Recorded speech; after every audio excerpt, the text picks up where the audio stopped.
Sitting low for 5 minutes a day can completely transform your body. Sometimes it's called Asian squat, but don't get too hung up on the name. We should really call it a human squat because this has been the most natural resting position for humans for eons. That's how we ate, that's how women gave birth, and yes, that's how we used to shit too. But because of chairs, desks, and sitting toilets, most of us in the West have lost this ability. But we can get it back in 5 minutes a day. In case it's your first time watching, I'm Pavel and I'm an anthropologist who's made fitness that doesn't suck into a personal research project.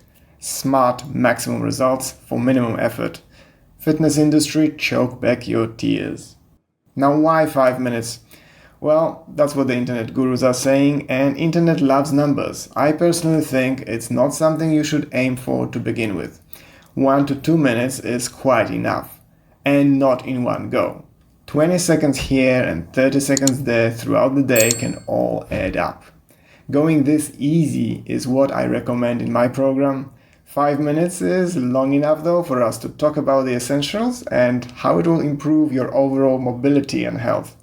Though we're probably going to go over time because I also want to give you some tips on how to get there safely. So let's talk about how spending time in deep squat can change your body. First, it fixes your breathing.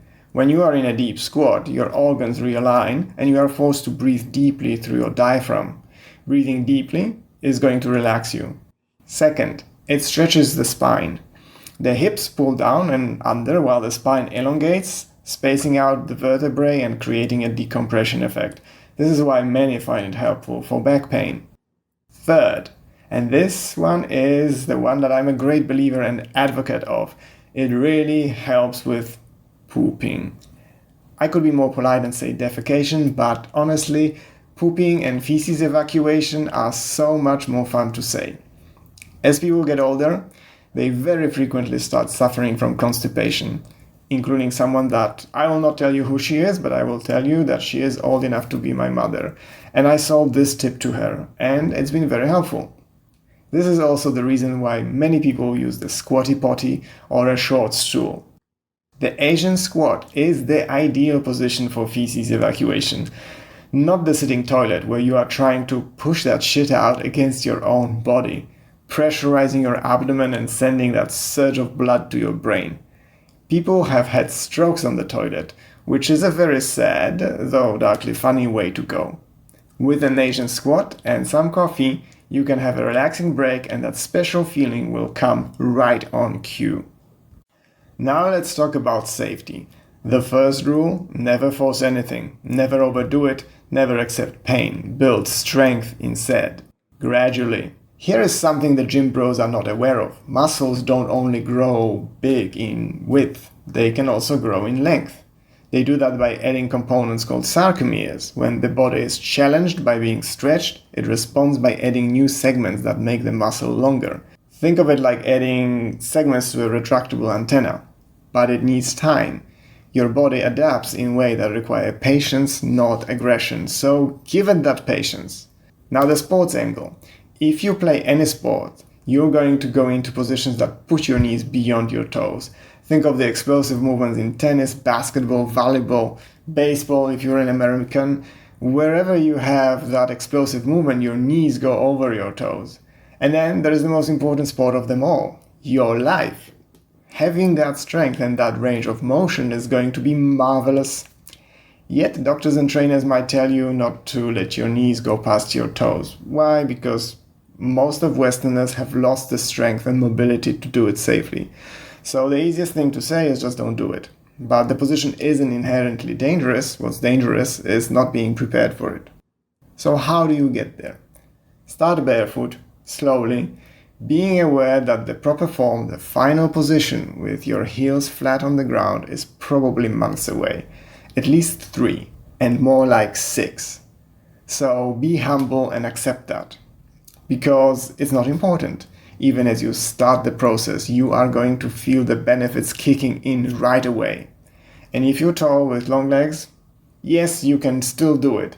You might just have to adjust your own pace and approach a little. At first, you might find that you're not able to do it at all. Some tips here. Put something under your heels, a book, a wedge, to take the demand off your ankles. Or hold on to something as you go down. Don't force yourself all the way, and don't be despondent if your heels are raised and you're on your toes. Having strong, flexible toes is a win in itself. You could also hold something in front of you as a counterbalance. We were all able to do this as kids, and admittedly, it's easier for them because their heads are so big and heavy compared to the rest of their bodies. So, hold something heavy in front of you, and down you go. So much easier. But here's the thing. This deep Asian/human squat is really a stretch. And when you can't stretch all the way to the bottom, you should work on your strength. There is a school of thought that says, you're not inflexible so much because your muscles are too short. You're inflexible because your body is protecting you from a position when you are not strong enough to control it. Being inflexible is a protective mechanism. So if you're not strong enough, you can't protect yourself there. This means you need to build strength. The Australian ballet believes so, and they've ditched passive stretching entirely and saw less injuries.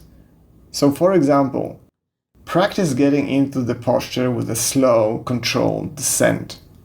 There's been research in Taiwan that showed that there is more benefit from going down the stairs than going up in terms of gains in muscle strength, muscle mass, blood pressure, heart rate, you name it, while putting less strain on the heart. So here is how I'd apply it for the squats. I'd get down to the Asian squat slowly, supporting myself as I go down, then raise up quickly. You can go down to wherever you can, and then do this in sets of 10, counting to 5 on the way down. It's going to really increase your muscle strength. Do this once every 2 or a few days and see what happens. And I say 2 or a few because yes, you can do it daily, but most people have a tendency to go overboard right off the bat. What you have to do is to give yourself enough time to recover. There is so much to be gained from this because let me tell you, getting down low is really the key to the Middle Earth. You're opening a whole new plane of being. And it's not just about sitting there in that Asian squat, which you can do, read a book, jot a few notes, juggle a few balls, but it's still a bit static. It's about starting to move around while you're down there. The frog squat can help you a lot to become more flexible. And once you're down there, you can also do other animal movements that are going to help your mobility. Movement is where it's all at. Movement down near the floor and movement that helps you get in and out of that low position. Because with movement comes strength. That's it for me today. Let me know about your experience. Let me know if you're going to take this 1 to 5 minute Asian/human squat challenge. Flexibility is a big part of my program and Asian squat is an important starting point. If you'd like more, check out my website's course tab, sendykafitover40.com. Thank you very much for watching and I'll see you again in the next one. Bye.